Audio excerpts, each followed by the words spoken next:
processo. Ele vai fazer uma resenha do livro, vai escrever bem sobre o livro. E o Sartre já tinha lançado anteriormente, em 1938, A Náusea, que também é um livro existencialista. Tu acha que a náusea aborda o absurdo ou é outra coisa? É isso que eu posso falar um pouco desse ponto. Agora a gente pode pegar daí. Alguém de vocês já teve acesso ao Mito de Sísifo? Todo mundo aqui já leu isso. Então, quem não leu, então eu vou retomar, então, que é um ensaio que, como o Lua falou, o Camus sempre escreveu. Se diz que ele sempre escrevia um romance, uma peça de teatro e um ensaio, simultaneamente. Então, o Mito de Sísifo seria o ensaio correspondente ao romance O Estrangeiro. Aqui, hoje, a minha proposta seria discutir, colocar o problema que o Camus coloca, que é a própria questão do absurdo. Seria essa a minha proposta, que a gente conseguisse encerrar esse encontro com essa aproximação, tentando entender pelo menos o contexto e a relevância desse problema que é o absurdo.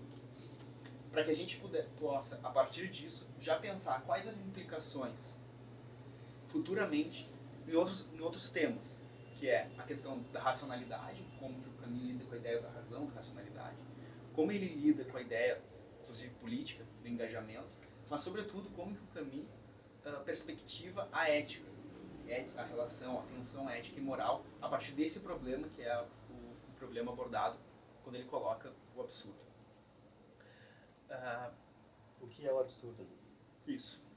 Aí eu estava pensando, só coloca a minha apresentação aqui.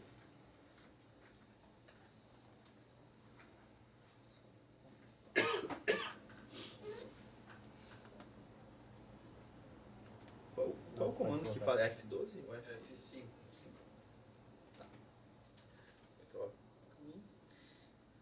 Então assim, pessoal, antes da gente entrar na ideia do absurdo e esse problema, o Camus é ou não é um existencialista? Né? Porque, pelo que me consta, existencialista foi o Sartre inventou o existencialista e começou a dizer que todo mundo era existencialista, e todo mundo que o Sartre dizia, tu é existencialista, depois o cara escrevia uma carta, eu não sou existencialista, eu não sou existencialista, e os outros já tinham morrido e não puderam se defender.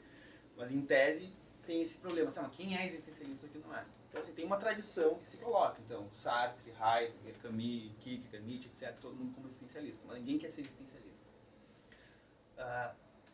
E de fato, o Camus, filosoficamente a gente coloca ele junto com os existencialistas, mas, e é isso que eu quero abordar antes de chegar na ideia do absurdo, é a forma como o Camus coloca o problema.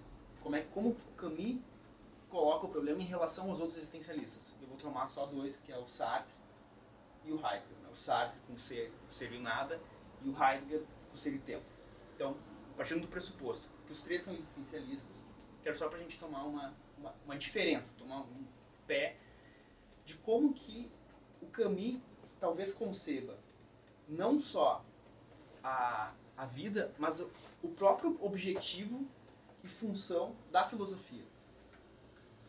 Que o Camus pensa, e talvez isso explique pela biografia dele, essa relação de amor e ódio com o pensamento, com a reflexão, com a filosofia, com a produção de ideias, com o mundo abstrato.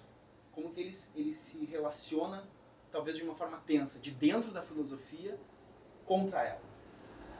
Então eu vou trazer para vocês, fiz assim, a primeira parte de Ser e Nada do Sartre. Capítulo 1. Claro, tem introdução, apresentação, etc. Mas aí ele coloca: o pensamento moderno realizou um progresso considerável ao reduzir o existente à série de aparições que o manifestam. Visava-se, com isso, suprimir certo número de dualismos que embaraçavam a filosofia e substituí-los pelo monismo do fenômeno. Isso foi alcançado?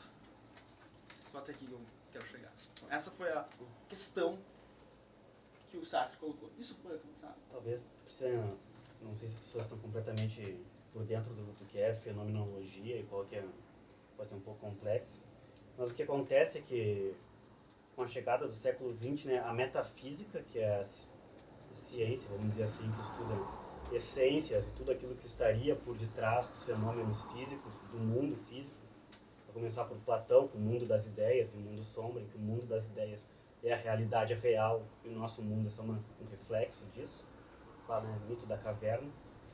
Essa ideia, né, vai se corrompendo, vai mudando, mas existe uma questão da... É grande, são 4 anos de curso, né, em 5 minutos. Vai começar com Kant. O Kant vai dizer que o mundo essencial, o mundo das ideias, meio que não faz diferença, porque a gente nunca vai atingir ele. Só o que a gente pode perceber são as coisas que a gente de fato percebe, os fenômenos. Tem essa diferença. Númeno seria a essência e o fenômeno é aquilo que a gente percebe. Então, o que é a fenomenologia é a gente trabalhar só com aquilo que é percebido e não pensar se existe algo por detrás daquilo. A gente trabalha cadeira. O que a gente percebe da cadeira? Existe uma essência de cadeira? Existe uma cadeiridade de qual todas as cadeiras participam? É o que se pensava anteriormente. Platonismo é isso. Não, isso não importa. O que importa, né, é o que está aqui, o que está agora, o que a gente pode perceber. Isso é uma ideia básica, que é a fenomenologia, que é o que vai trabalhar o Heidegger, o Sartre, que não vai trabalhar necessariamente o Camus, que pode ter deixado ele um pouco ostracismo nesses pensadores. Exatamente. Aí, então, esse é o problema, o primeiro problema que a gente coloca no Sartre, então, no seminário. Que são colocados como tendo partícipes do mesmo movimento. Aí a gente chega agora em Heidegger, no Ser e Tempo. Primeiro capítulo, primeiras frases do livro. Então, necessidade, estrutura e primado da questão do ser. Parágrafo 1º. Necessidade de uma repetição explícita da questão do ser.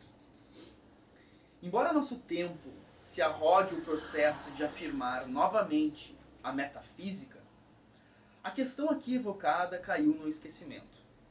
E não obstante, nós nos consideramos dispensados dos esforços para desenvolver novamente uma... Sabe traduzir em grego? Uma demonstração em grego, como coisas que o Heidegger adora fazer. A questão referida não é, na verdade, uma questão qualquer. Foi ela que deu fôlego às pesquisas de Platão e Aristóteles, para depois emudecer como questão temática de uma real investigação. O que ambas conquistaram manteve-se com muitas distorções e recachutagens, até a lógica de Hegel. E o que outrora, num supremo esforço de pensamento, se arrancou aos fenômenos, encontra-se de há muito trivializado. Aí passa 6, 7, 8, 9, 10 páginas de Heidegger deitando falação, e lá pelas tantas ele faz algumas questões retóricas sobre o que ele está discutindo, mas ele coloca algo que me parece ser, de fato, a questão que ele vai tratar nas 700 páginas do livro O Ser e Tempo. Até aqui, a necessidade de se repetir a questão foi motivada, de um lado, pela dignidade de sua proveniência, mas, sobretudo, pela falta de uma resposta determinada e mesmo pela ausência de uma colocação adequada da questão. Qual é a questão? Ele está colocando a questão do ser. Pode-se, porém, querer saber, para que há de servir essa questão? Será que ela simplesmente existe, sendo apenas ofício de uma especulação solta no ar sobre as universalidades mais universais? Ou será de todas a questão mais principal e concreta? Bom, então, assim que se coloca o problema Sartre em Ser e Tempo, e assim que colocou o problema...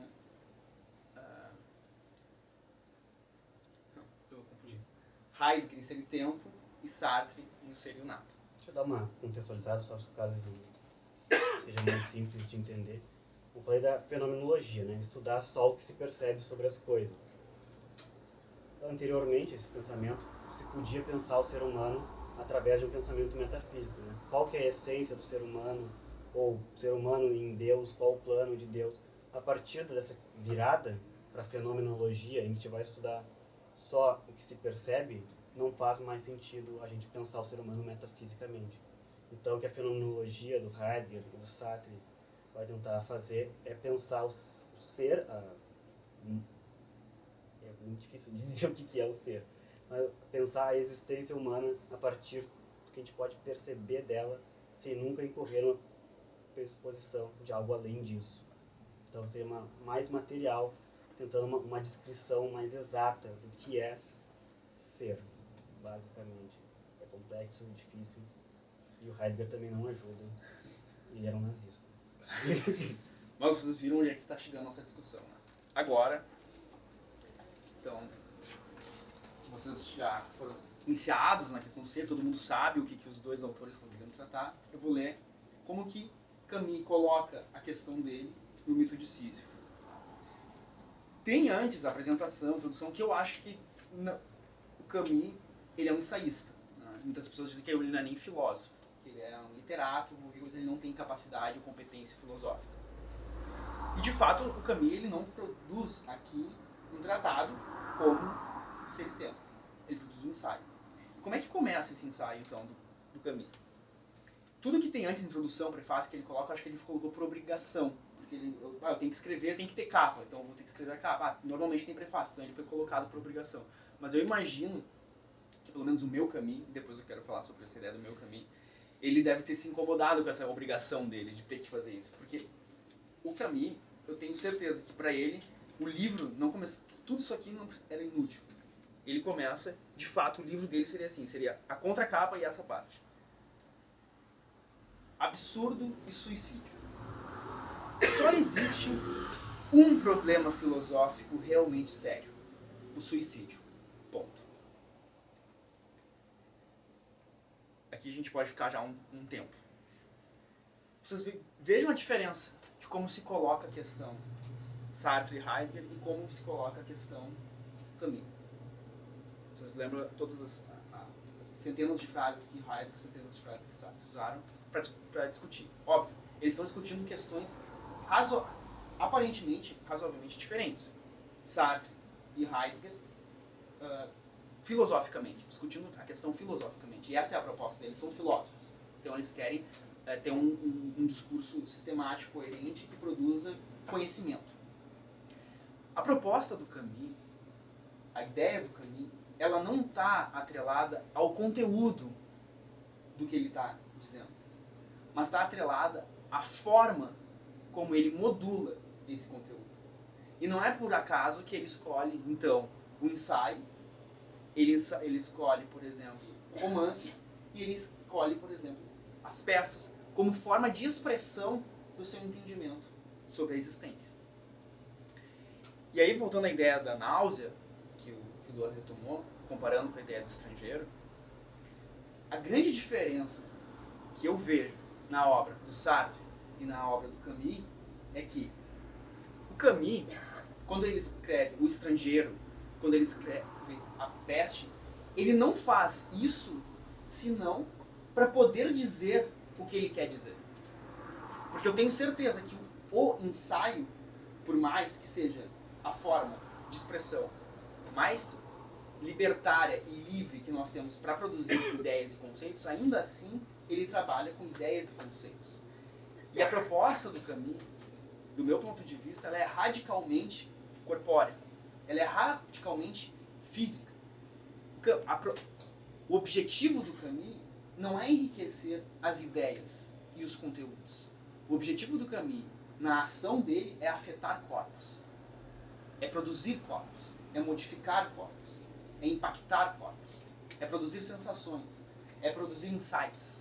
E não acumular ideias. Acumular pensamentos. E não por...